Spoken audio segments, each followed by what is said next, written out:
Welcome to அன்புடன் Joe சமையல். நம்ம இன்றைக்கி பார்க்க போகிறது மைசூர் பாக் ரெசிபி தான். அதுக்கு நான் 2 கப்பு கடலை மாவு எடுத்து வச்சுருக்கேன். 2 கப்பு கடலை மாவை அடுப்பை சிம்மில் வச்சு பச்சை வாசனை போகிற அளவுக்கு வறுத்து எடுத்துக்கலாம்.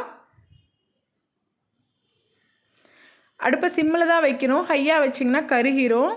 லைட்டாக வறுத்தா போதும்.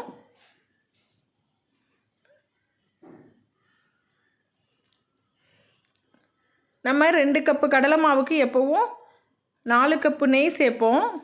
அது ரொம்ப திகட்டுற மாதிரி இருக்கும். இப்போ நம்ம இன்றைக்கி 3 கப்பு நெய் 1 கப்பு எண்ணெய் சேர்த்திக்கலாம்.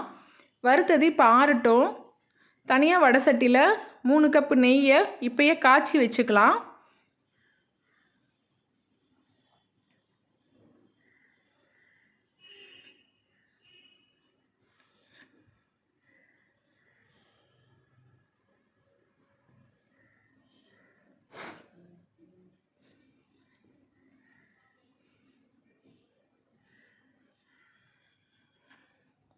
மூணு கப்பு நெய்யை காய்ச்சி தனியாக எடுத்து வச்சுட்டு இப்போ இந்த மாவு ஆறிடுச்சு. கட்டி இல்லாமல் நல்லா சலிச்சு எடுத்துக்கலாம்.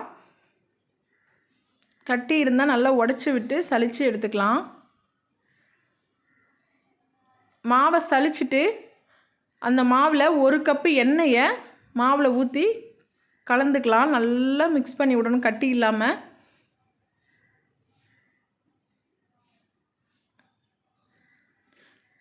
ரெண்டு கப்பு மாவு, 3 கப்பு நெய், 1 கப்பு எண்ணெய், கோல்டு வின்னர் எண்ணெய் தான் நான் சேர்த்துருக்கேன். நல்லா கட்டி இல்லாமல் கிளறி விடணும்.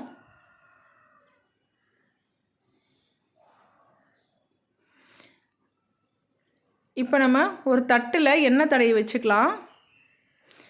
ஏன்னா டக்குன்னு நம்ம அடுப்பில் வேலை செஞ்சிட்ருக்கல இங்கே தட்டு வச்சு நெய் தடவிட்டு இருக்க முடியாது. இப்போ பாவு காய்ச்சறதுக்கு ஒரு பாத்திரத்தில் 2 கப்பு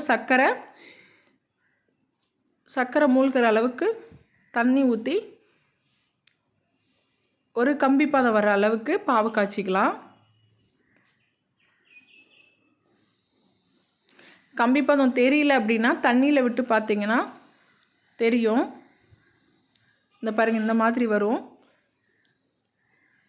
ஒரு கம்பி பதம் வந்ததுக்கு அப்புறமா நம்ம கரைச்சி வச்சுருந்த எண்ணெய் ஊற்றி கரைச்சி வச்சுருந்த மாவை போட்டு கைவிடாமல் நல்லா கிளறணும்.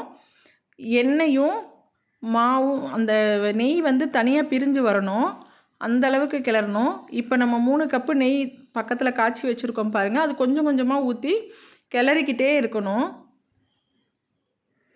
நல்லா மாவு சுருண்டு வரணும்,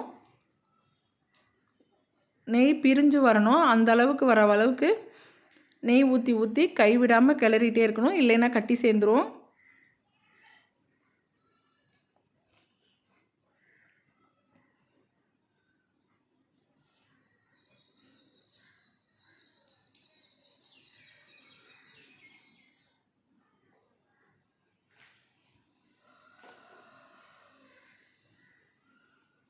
பாருங்கள், நெய் நல்லா இழுக்குது.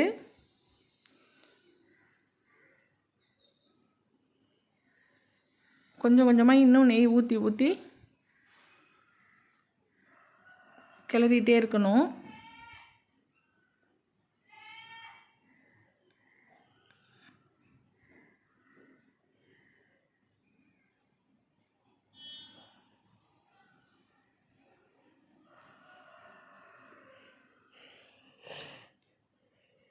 நாலு கப்பு நெய்யே கூட ஊற்றி கூட நம்ம செய்யலாம். ஒரு சிலர் நெய் அதிகமாக இருந்தால் திகட்டுது, ஒரு மாதிரியாக இருக்குதுன்னு சொல்லுவாங்க. அதனால நம்ம 3 கப்பு நெய், 1 கப்பு எண்ணெய் சேர்த்துக்கிறோம்.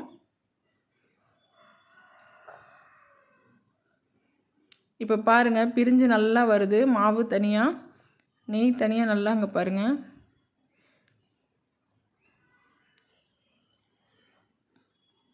அவ்வளோதான், அந்த மாவுக்கு தேவையான நெய் நம்ம ஊற்றிருக்கோம். அதனால தான் இப்போ எக்ஸ்ட்ரா ஊற்றுற நெய் தனியாக பிரிஞ்சு நிற்கிது. நல்லா சுருண்டு வந்துருச்சு. கைவிடாமல் கிளறிட்டே இருக்கணும், அதுதான் முக்கியம். இப்போ நம்ம நெய் தடவி வச்சுருந்த தட்டில் நல்லா பரப்பி விட்டுக்கலாம். பரப்பி விட்டுட்டு ஒரு 5லேருந்து 10 நிமிஷம் விட்டுட்டு அடுத்து சூடு ஆறட்டும். கட் பண்ணி விட்டுட்டு அப்புறம் எடுத்துக்கலாம். சூடு ஆறுனதுக்கப்புறம் கட் பண்ணால் நல்லது, இல்லைன்னா உடஞ்சிரும். அந்த மோல்டெல்லாம் இருந்து அதில் கரெக்டாக ஊற்றணும் அப்படின்னா இன்னும் நல்லா கரெக்டாக பர்ஃபெக்டாக வரும். இப்போ பாருங்கள், 10 நிமிஷம் கழித்து 5 நிமிஷத்துக்கு மேலே இருந்தால் போதும். நமக்கு பிடிச்ச சைஸுக்கு நம்ம கட் பண்ணி எடுத்துக்கலாம். சுவையான மைசூர் பாக் ரெடி ஆயிடுச்சு. நீங்களும் செஞ்சு பார்த்துட்டு எப்படி இருக்குன்னு கமெண்ட் பண்ணுங்கள்.